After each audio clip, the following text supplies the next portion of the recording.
જો તમારા ટીવીમાં આવી રીતે લેડીઝનો વોઇસ અવાજ આવતો હોય તો તમારે પહેલાં સેટિંગમાં જવાનું છે. એમઆઈ ટીવીમાં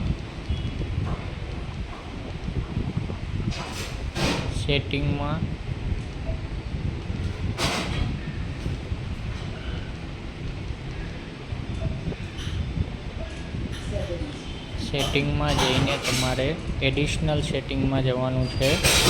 એડિશનલ સેટિંગમાં જઈને ડિવાઇસ પરફોર્મન્સમાં જવાનું છે. ડિવાઇસ પરફોર્મન્સમાં જઈને નીચે જવા દેવાનું. યુઝ એન્ડ ડાયગ્નોસ્ટિક્સમાં જવાનું છે.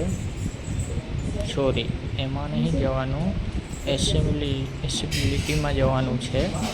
એમાં નીચે સર્વિસની નીચે ટેલ્ક બેકમાં જવાનું છે અને અનેબલ કરી દેવાનું છે. ઓકે કરી દેવાનું છે તો તમારું સેટિંગ થઈ જશે.